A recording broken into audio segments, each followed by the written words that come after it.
ચાલો મિત્રો, આપણે એક નવો અને મહત્વના પ્રશ્ન તરફ આગળ જઈએ. પ્રશ્ન આ પ્રમાણે છે: દ્રવ્ય એટલે શું? તેનું વર્ગીકરણ ઉદાહરણ આપી સમજાવો. પ્રશ્ન છે આપણો: દ્રવ્ય એટલે શું? તેનું વર્ગીકરણ ઉદાહરણ આપી સમજાવો. જો મિત્રો, એક વાત તમને અગત્યની કહી દઉં કે જ્યારે તમે આ પ્રકારના પ્રશ્નોની તૈયારી કરતા હો ત્યારે એને ખાસ તમારે લખીને તૈયાર કરવાના. પહેલાં વાંચવાના, સમજવાના, વિચારવાના અને ત્યારબાદ એને લખવા. આવું તમે અવારનવાર કરશો એટલે એ યાદ રહી જશે અને પુનરાવર્તન મહત્તમ કરવાનું. અને કોઈ પણ પ્રશ્ન તમે તૈયાર કરતા હો તો પ્રશ્ન 2 થી 3 વખત વાંચવાનો અને જવાબની તૈયારી કરવાની. નહીંતર કેટલીક વખત શું થાય છે કે પ્રશ્ન તમે જોયો ના જોયો ને જવાબ વાંચ્યો હોય અને પછી પ્રશ્ન એવો ઊભો થાય કે ચાલો આપણે જવાબ ખબર છે પણ પ્રશ્ન કયો છે ખબર નથી. આવું બને છે કેટલીક વખત, બરાબર છે? આવું મારા સાથે બનેલું છે એટલે મારો અનુભવ તમને કહું છું. એટલે મિત્રો, પ્રશ્નો 2 થી 3 વખત વાંચવાના, ત્યારબાદ જવાબ વાંચવાનો. તો પ્રશ્ન આપણો આ છે કે દ્રવ્ય એટલે શું? તેનું વર્ગીકરણ ઉદાહરણ સહિત સમજાવો. હવે દ્રવ્ય કોને કહીશું? તો એકદમ સિમ્પલ વ્યાખ્યા છે: કોઈ પણ વસ્તુ કે જેને દળ છે અને જે જગ્યા રોકે છે તેને દ્રવ્ય કહેવાય. કોઈ પણ વસ્તુ કે જેને દળ છે અને જગ્યા રોકે છે તેને દ્રવ્ય કહેવાય. તો મારી પાસે આ વસ્તુ છે, ડસ્ટર છે. ડસ્ટરને દળ તો હશે જ અને તમે જ્યાં મૂકો ત્યાં એ જગ્યા રોકે. તો ડસ્ટર એ શું થયું કહેવાય? તો એ દ્રવ્ય કહેવાય. આ ચોક છે, એને કંઈક દળ છે, જ્યાં મૂકો ત્યાં જગ્યા રોકશે એટલે એ દ્રવ્ય કહેવાશે. દ્રવ્ય છે ઘટક કણોનું બનેલું હોય. ઘટક કણ એવો શબ્દ અવારનવાર આવશે, યાદ કરી લેજો. ઘટક કણ એટલે શું? તો અણુ, પરમાણુ કે આયન. કારણ કે કોઈ પણ પદાર્થ છે એ અણુ, પરમાણુ કે આયનોનું બનેલું હોય. કોઈ પણ પદાર્થ શાનો બનેલો હોય મિત્રો? અણુ, પરમાણુ કે આયનનો બનેલો હોય. ઉદાહરણ આપું. માનો કે મારી પાસે આ બોટલ છે, માનો કે ફ્રીજમાં મૂકી દઉં એટલે આ ઘન થઈ જવાની, એટલે બરફ ઘન કહી શકાય. એની 3 અવસ્થાઓ તો પાણીની ઘન, પ્રવાહી, વાયુ તમે જાણો છો, ભણીશું પણ ખરા. તો પછી આ શું શાનું બનેલું હોય? H2O સંયોજનનું બનેલું કહેવાય, બરાબર છે? માનો કે આ મીઠાનો ટુકડો છે, શાનો બનેલો હોય? Na+Cl- ધન અને ઋણ આયન આયા, આયનોનું બનેલું સંયોજનનું, આયનોનું કહી શકાય. હવે આ લાકડું છે, કોલસો છે એવું માની લો, તો એ કાર્બનના કણોનું બનેલું હોય, કાર્બનના પરમાણુઓનું બનેલું હોય. એટલે અણુ, પરમાણુ અને આયન. એટલે યાદ રાખજો, ઘટક કણ કોને કહેશો? મગજમાં ફીટ કરી લો.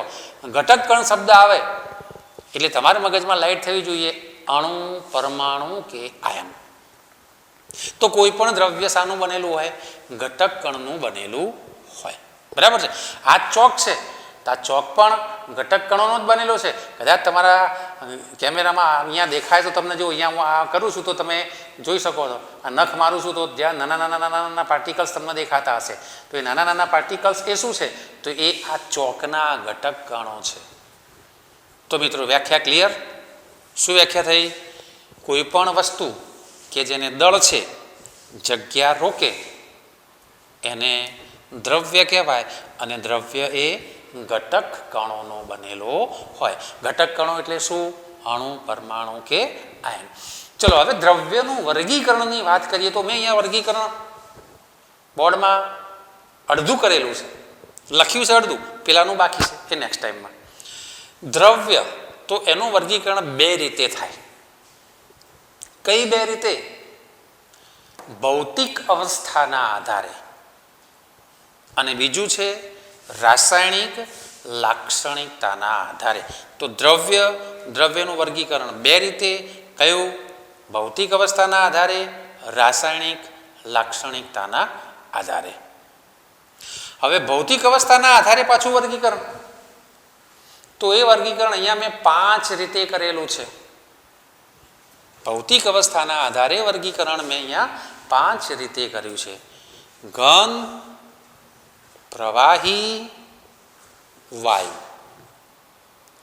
તમારી બુકમાં આટલા સુધી જ છે. એ સિવાયની 2 ભૌતિક સ્થિતિ કે જે તમે કદાચ ફિઝિક્સમાં ભણશો, એટલે તમારી જાણ માટે મેં થોડી એની વાત કરી છે. પ્લાઝમા અને બોઝ આઇન્સ્ટાઇન કન્ડેન્સેટ. તો ભૌતિક અવસ્થાના આધારે વર્ગીકરણ 5 પ્રકારે: ઘન, પ્રવાહી, વાયુ, પ્લાઝમા અને બોઝ આઇન્સ્ટાઇન કન્ડેન્સેટ. તો આ મિત્રો ભૌતિક અવસ્થાના આધારે વર્ગીકરણ હતું. હવે આ બાજુ રાસાયણિક લાક્ષણિકતાના આધારે વર્ગીકરણ. તો એનું મારે અત્યારે તમને સમજૂતી નથી આપવાની, એટલે મેં રંગીન ચોકથી વર્ગીકરણ થોડું કરી રાખેલું છે. સિમ્પલ ટોપિક છે એકદમ. રાસાયણિક લાક્ષણિકતાના આધારે તો એમાં 2 પ્રકાર પડશે: શુદ્ધ પદાર્થો અને મિશ્રણ. રાસાયણિક લાક્ષણિકતાના આધારે શુદ્ધ પદાર્થો અને મિશ્રણ એમ એના 2 પ્રકાર પડશે. શુદ્ધ પદાર્થોમાં 2 પાછા: તત્વ અને સંયોજન. શુદ્ધ પદાર્થમાં 2: તત્વ અને સંયોજન. અને મિશ્રણમાં પાછું 2: સમાંગ મિશ્રણ અને વિસમાંગ મિશ્રણ. તો આખું વર્ગીકરણ તમને ખ્યાલ આવી ગયો. દ્રવ્ય વર્ગીકરણ 2: ભૌતિક સ્થિતિના આધારે, રાસાયણિક લાક્ષણિકતાના આધારે. ભૌતિક સ્થિતિના આધારે 5 પ્રકાર: ઘન, પ્રવાહી, વાયુ, પ્લાઝમા, બોઝ આઇન્સ્ટાઇન કન્ડેન્સેટ. પછી આવશે રાસાયણિક લાક્ષણિકતા: શુદ્ધ પદાર્થો, મિશ્રણ. શુદ્ધ પદાર્થમાં તત્વ અને સંયોજન, મિશ્રણમાં સમાંગ અને વિસમાંગ મિશ્રણ. તો આટલું એનું વર્ગીકરણ છે. હવે એની સમજૂતી જોઈએ. તો જુઓ અહીંયા ઘન પદાર્થ. તો આ ડસ્ટર એ ઘન પદાર્થ છે. ઘન પદાર્થને શું હોય તમે જોઈ શકો છો. ચોક્કસ કદ અને ચોક્કસ આકાર હોય. કોઈ પણ ઘન પદાર્થ હોય એને ચોક્કસ કદ અને ચોક્કસ આકાર હોય. મોબાઈલ છે તો એને ચોક્કસ કદ અને ચોક્કસ આકાર છે. હવે પ્રશ્ન એ થાય કે ચોક્કસ કદ અને ચોક્કસ આકાર શા માટે? તો ઘટક કણો છે ને ઘન પદાર્થમાં, ઘટક કણો એકબીજાની વધુ નજીક ગોઠવાયેલા હોય છે. ઘન પદાર્થમાં ઘટક કણો શું થયેલું હોય છે? એકબીજાની વધારે નજીક ગોઠવાયેલા હોય છે. હવે સમજો મિત્રો, ઘટક કણો એકબીજાની વધુ નજીક ગોઠવાયેલા હોય એટલે શું થાય? તો એમની વચ્ચે અંતર ઘટી જાય. કોના વચ્ચે? ઘન પદાર્થમાં રહેલા ઘટક કણો વચ્ચે શું થાય? અંતર ઘટી જાય, નજીક નજીક ગોઠવાય. તો જે નજીક નજીક ગોઠવાયેલા છે ઘટક કણો, આંતર આણવીય અંતર કહેવાય. અણુ અણુ વચ્ચેનું અંતર. એટલે આંતર આણવીય અંતર શું થયું? ઘટી ગયું. અને આંતર આણવીય અંતર ઘટ્યું એટલે આંતર આણવીય આકર્ષણ બળો વધી ગયા. આંતર આણવીય આકર્ષણ બળો વધી ગયા. એટલે આંતર આણવીય અંતર ઓછું એટલે આંતર આણવીય આકર્ષણ બળ વધે. અને આંતર આણવીય આકર્ષણ બળ વધે છે એટલે જ મિત્રો આ ઘન પદાર્થ છે. તો ઘન પદાર્થને મારે આ આંગળી એની આર પાર નાખવું તો જશે નહીં જાય. એવી જ રીતે બીજો કોઈ પણ ઘન પદાર્થ હોય એની આર પાર આંગળી નાખવું તો જશે, તો એ પણ જશે નહીં. ન જવાનું કારણ સમજી ગયા? આંતર આણવીય અંતર ઓછું એટલે આંતર આણવીય આકર્ષણ બળ ત્યાં ખૂબ વધી ગયું, જેના કારણે આ પ્રમાણે એની આર પાર જઈ શકતા નથી. દિવાલ હોય તો દિવાલ પણ જો આર પાર એની પણ જઈ શકાતું નથી. બરાબર છે. હવે ઘટક કણો છે એ તરલતાનો ગુણધર્મ ધરાવતા નથી. તરલતાનો ગુણધર્મ એટલે વહેવાનો ગુણધર્મ. ફ્લુઇડ પદાર્થો હોય, પ્રવાહી પદાર્થો તો એક જગ્યાએથી બીજી જગ્યાએ વહી શકે છે. શા માટે? ટોપિકમાં આપણે ભણીશું. પણ ઘન પદાર્થ વહન પામી શકતા નથી. મતલબ તરલતાનો ગુણધર્મ એમાં જોવા મળતો નથી. બરાબર છે. અને બીજું કે એમાં જે ઘટક કણો છે એ ચોક્કસ સ્થાને જકડાયેલા હોય છે. આ ઘન પદાર્થ છે એ ચોક્કસ ગોઠવણી ધરાવે છે. આ લંબચોરસ છે, ચોરસ છે, ગોળ છે, લંબગોળ છે ઘન પદાર્થો.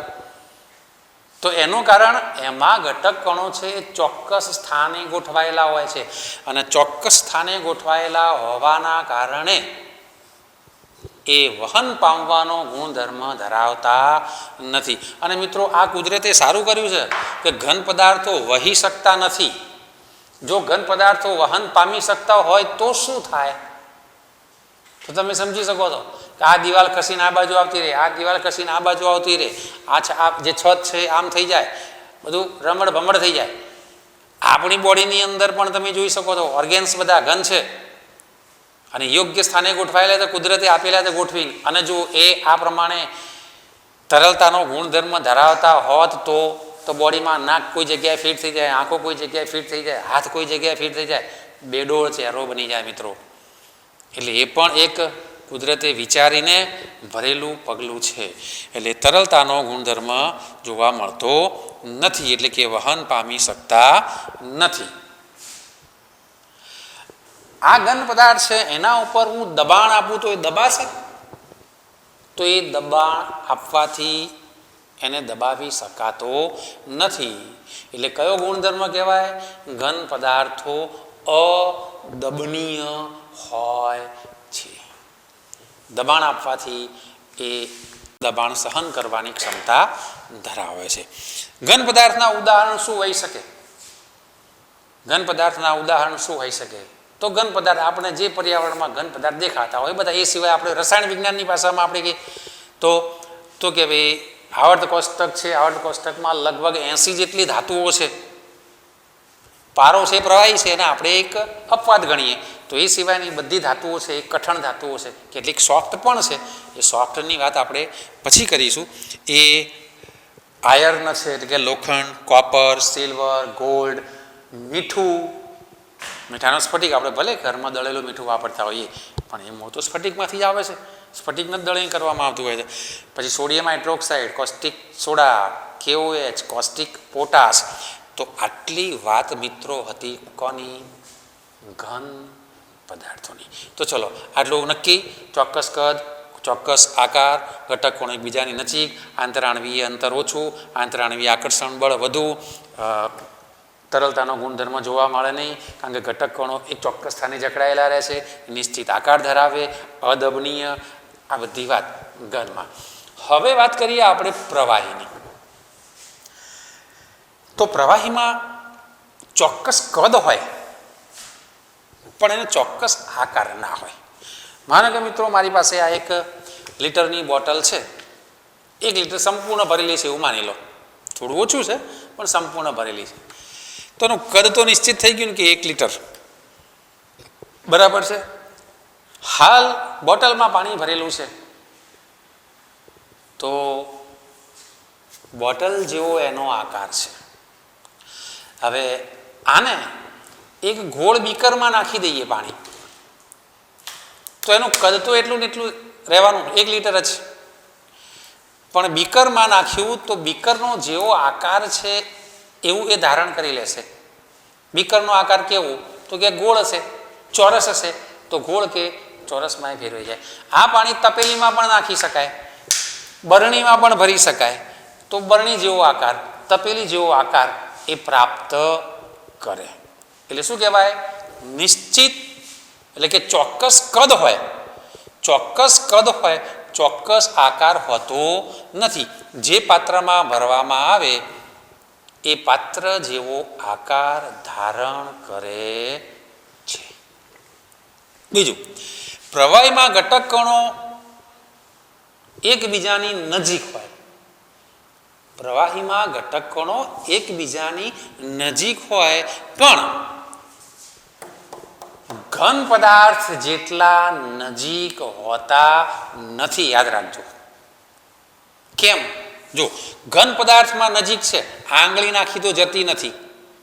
પ્રવાહી પદાર્થ છે પાણી, તો એમાં આંગળી નાખશો તો આ આંગળી જશે. તો આના ઉપરથી તમે ડિફરન્સ સમજી શકો છો કે ઘન પદાર્થમાં ઘટક કણો પ્રવાહી પદાર્થ કરતાં વધુ નજીક છે અથવા ઘન પદાર્થ કરતાં પ્રવાહીમાં ઘટક કણો એકબીજાથી થોડા દૂર ગોઠવાયેલા છે. બરાબર છે.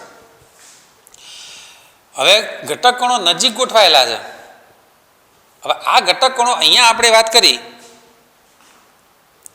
કે ઘટક કણો છે એ ચોક્કસ સ્થાને જકડાયેલા છે.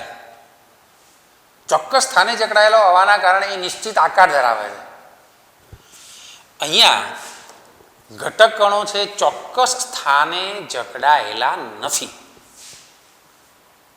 એટલા માટે તમે પ્રવાહી છે એ ફરી શકે છે. તમે આ પ્રવાહી છે પર જુઓ આમ ફેરવીએ તો અંદર તમને ફરતું દેખાય છે. તમને આ ઘન પદાર્થમાં ફરતું દેખાય ના દેખાય. તો એનું કારણ આ છે ઘનમાં ચોક્કસ સ્થાને જકડાયેલા રહેશે ઘટક કણો, પ્રવાહીમાં ઘન જેટલા ચોક્કસ સ્થાને જકડાયેલા નથી. એટલે પ્રવાહી છે એ તરલતાનો ગુણધર્મ ધરાવે છે. તરલતાનો ગુણધર્મ એટલે મિત્રો સમજી ગયા? વહન પામવાનો ગુણધર્મ. લખ્યું છે પ્રવાહીમાં કણો એકબીજાની નજીક હોય છે તેથી ઘટક કણો નિશ્ચિત જથ્થામાં જકડાઈ રહે છે, પણ ઘનની સાપેક્ષમાં આ ગુણધર્મ જરા ઓછો છે. એટલે શું થાય છે? હરીફરી શકે છે અને સરળતાથી વહન પામે છે. એટલે કે શું? તરલતાનો ગુણધર્મ એમાં જોવા મળે છે. ઓછા દબનીય છે. કોની સાપેક્ષમાં? તો ઘનની સાપેક્ષમાં ઓછા દબનીય છે. એવું બને કે ભાઈ આપણા આવતીકાલે આપણા સોસાયટીમાં પાણી આવવાનું નથી માની લો, તો આપણે ઘરમાં મમ્મીને એવું કહીએ કે મમ્મી પાણી નથી આવવાનું, તો એક પાત્ર લે અને પાત્રમાં ઠાંસીને પાણી ભરી દેવું શક્ય બનશે? તો એવું કદાપી શક્ય બનતું નથી. પ્રવાહી પદાર્થો પણ ઓછા દબનીય છે. આના અહીંયા શબ્દ શું વાપરે? તો અદબનીય, અને અહીંયા ઓછા દબનીય એવો શબ્દ વાપરેલો છે. હવે પાણી છે ને, પાણી તમે આગળ ભણશો, પાણી છે એને 20 ડિગ્રી સેન્ટીગ્રેડ તાપમાને લઈ અને 1000 વાતાવરણ દબાણ એની ઉપર લાગુ પાડવામાં આવે ને મિત્રો, તો એના કદમાં 4% ઘટાડો થાય. 4%થી વિશેષ ઘટાડો એમાં શક્ય નથી. હવે 20 ડિગ્રી સેન્ટીગ્રેડ અને 1000 વાતાવરણ, 1000 વાતાવરણ એટલે કેટલું બધું દબાણ થયું. અત્યારે પૃથ્વીનું આપણે જે વાતાવરણ દબાણ અનુભવીએ છીએ એ એક વાતાવરણ છે, 1000 ગણું દબાણ. એટલી પરિસ્થિતિ તો ક્યારેય કુદરતી રીતે ના ઉદ્ભવી શકે. કૃત્રિમ રીતે એ કરવામાં આવે તો પણ પાણીના કદમાં તો ઘટાડો કેટલો થાય છે? 4% જ ઘટાડો થાય છે, એનાથી વિશેષ થતો નથી. એટલે આને ઓછો દબનીય કયો છે. અને અહીંયા અદબનીય છે. લાકડાને ગમે એટલું દબાવો, ધાતુને ગમે એટલું દબાવો, બરાબર છે ને, તો એ સરળતાથી દબાય નહીં. પાણીને આપણે લાગીએ કે પાણી છે પાત્રમાંથી આમ કર્યું એટલે પાણી સાઈડમાં ખસી જાય, પાછું હાથ લઈ લો એટલે પાછું પરિસ્થિતિમાં આવી જાય. એટલે એ પ્રમાણે એ દબનીય છે. ચાલો હવે આપણે વાત કરીએ વાયુની.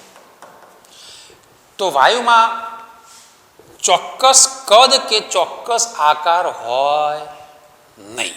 હોય? વાયુને તમે જે પાત્રમાં ભરો એ પાત્રમાં સમગ્ર ફેલાઈ જાય અને આખા પાત્રને ભરી દે. માનો કે ફુગ્ગો છે, ફુગ્ગો તમે ફૂલાવો, ફૂંક મારી અને ફુગ્ગો ફૂલાવો, તો જેટલો ફૂંક મારતા જશો તમે મૂળ વાયુ જ પ્રસાર કરી રહ્યા છો એમાં, તો એ ફૂલતો જશે, એની સ્ટ્રેન્થ હશે ત્યાં સુધી એ ફૂલશે. એ હવા બધી જ બાજુ એક સમાન છે. એ હવા બધી જ બાજુ એક સમાન રીતે એ ફેલાઈ જશે. એટલે ચોક્કસ કદ કે આકાર હોતો નથી. એને જે પાત્રમાં ભરવામાં આવે તે પાત્રમાં ફેલાઈ અને આખા પાત્રને ભરી દે છે. એટલે વાયુને ચોક્કસ કદ કે આકાર ન હોય, જે પાત્રમાં ભરો એ પાત્રમાં સ્પ્રેડ થઈ જાય અને એ ભરી દે. ઘટક કણો એકબીજાથી દૂર હોય. હા, ઘણા દૂર. માનો કે આ રૂમ છે રૂમમાં વાયુ તો ફેલાયેલો જ છે ને, કે નથી ફેલાયેલો? ફેલાયેલો છે. કયો વાયુ છે? તો આપણે વૈજ્ઞાનિક આંકડા પ્રમાણે વાત કરીએ તો નાઇટ્રોજન અને ઓક્સિજન. નાઇટ્રોજન 78% છે, ઓક્સિજન કેટલો છે? તો કે 21% છે, અને 1%માં અન્ય વાયુઓ છે, ફેલાયેલો છે. તો આ વાયુમાં જો હું હાથ નાખું, આમ આ હાથ નાખું તો શું થઈ ગયું? હાથ સરળતાથી એમાં દાખલ થઈ ગયો. કેમ દાખલ થઈ ગયો? તો ઘટક કોણો એકબીજાથી દૂર ગોઠવાયેલા છે. આ ઘન પદાર્થ છે, એમાં નાખજો હાથ, હાથ તૂટી જશે, એને કશું નહીં થાય, કારણ કે ઘટક કણો નજીક છે. પ્રવાહીમાં એના કરતાં ઘટક કણો દૂર છે, હાથ જશે. અને વાયુમાં તો એકદમ સરળતાથી, કારણ કે સમગ્ર વાયુના અણુઓ છે એ દૂર દૂર ગોઠવાયેલા છે, એટલે ઘટક કણો એકબીજાથી દૂર છે. દબનીય છે, દબનીય છે. હા, વાયુને દબાવી શકાય છે મિત્રો, વાયુનું પ્રવાહીકરણ કરી શકાય છે.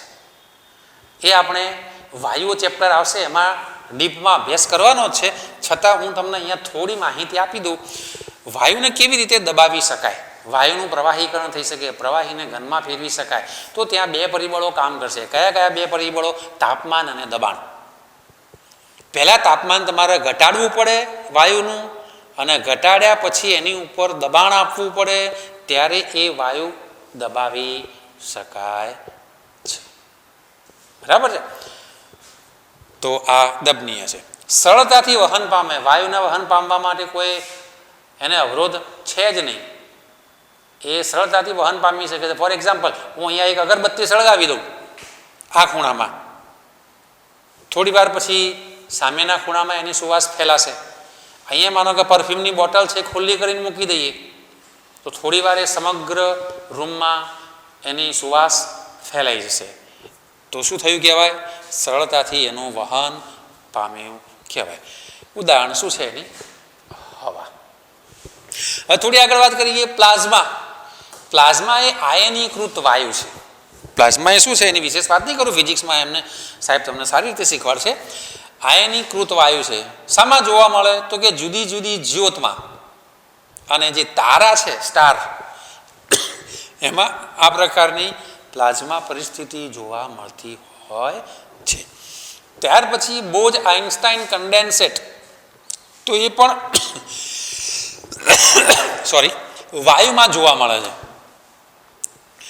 કેવી પરિસ્થિતિમાં? તો કે વાયુની સુપર ફ્લુઇડ અવસ્થા, કે જે તેના પરમાણુને 0 કેલ્વિનની નજીક ઠંડુ પાડવાથી આ પ્રમાણની બોઝ આઇન્સ્ટાઇન કન્ડેન્સેટ અવસ્થા ઉત્પન્ન થાય છે. 0 કેલ્વિનની નજીક. 0 કેલ્વિન એટલે શું થયું? 273 ડિગ્રી સેન્ટીગ્રેડ તાપમાન, 0 કેલ્વિન તાપમાન કહેવાય. એટલું બધું એ ઠંડુ પાડવું એક આમ તો સામાન્ય વ્યવહારમાં એ શક્ય નથી. બરાબર છે? તો મિત્રો આ વર્ગીકરણ પૂરું કર્યું. હજી આ વર્ગીકરણમાં થોડી માહિતી બાકી છે, એ હું તમને કહું છું. જરા અહીંયા ઝૂમ કરવામાં આવે એટલે આટલો અડધો ભાગ તમારે લખવાનો રહેશે. આ બે કદાચ નહીં લખો તો ચાલશે.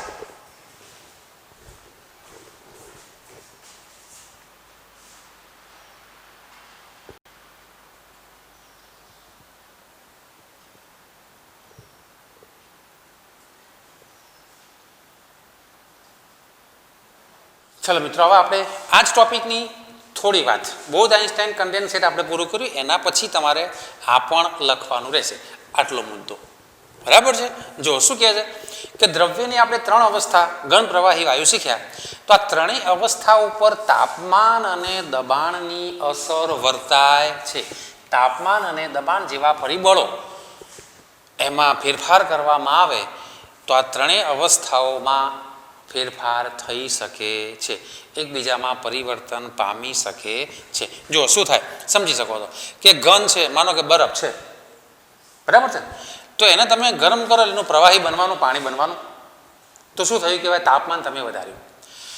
હજુ વધારે ગરમ કરો એટલે કે હજુ વધારે તાપમાન આપો તો એનું વાયુ એટલે કે વરાળમાં રૂપાંતરણ થશે. તો તાપમાન વધવાથી ઘનનું પ્રવાહી, પ્રવાહીનું વાયુ, એમાં રૂપાંતરણ થાય, તમને સારી રીતે ખબર છે જ. રિવર્સમાં વાત કરીએ તો વાયુ છે અને ઠંડો પાડો, જો મિત્રો વાયુને એકલો ઠંડો પાડવાથી નહીં, સાથે સાથે એના ઉપર દબાણ પણ વધારવું પડે, જે આ ભવિષ્યમાં તમે ભણશો. ઠંડુ પાડો તો શું બને? પાણી પ્રવાહી બનશે, વાયુનું પ્રવાહીકરણ કહેવાય. અને એને તાપમાન નીચે લઈ જાઓ, પાણીનું ઠંડુ પાડો તો શું બનશે? તો કે એમાંથી બરફ બનશે. ઘનથી વાયુ તરફ જઈએ, આ તરફ જઈએ, એમ શું થાય? તો આંતર આણવીય અંતર વધે, અણુ અણુ વચ્ચે અંતર વધતું જાય. ઘનમાં વધારે હોય, પ્રવાહીમાં એના કરતાં વધારે, વાયુમાં એના કરતાં પણ વધારે અંતર વધતું જાય છે. અને અંતર વધે તો આંતર આણવીય આકર્ષણ ઘટે. અંતર વધે તો શું થાય? અણુ અણુ વચ્ચે લાગતું આકર્ષણ બળ ઓછું થાય, ઘટે. એટલે આંતર આણવીય આકર્ષણ ઘટે છે. તો મિત્રો અહીંયા આપણે એક ભૌતિક અવસ્થાના આધારે વર્ગીકરણ અહીંયા પૂરું કર્યું. નેક્સ્ટ પિરિયડમાં આપણે રાસાયણિક લાક્ષણિકતાના આધારે વર્ગીકરણનો અભ્યાસ કરીશું.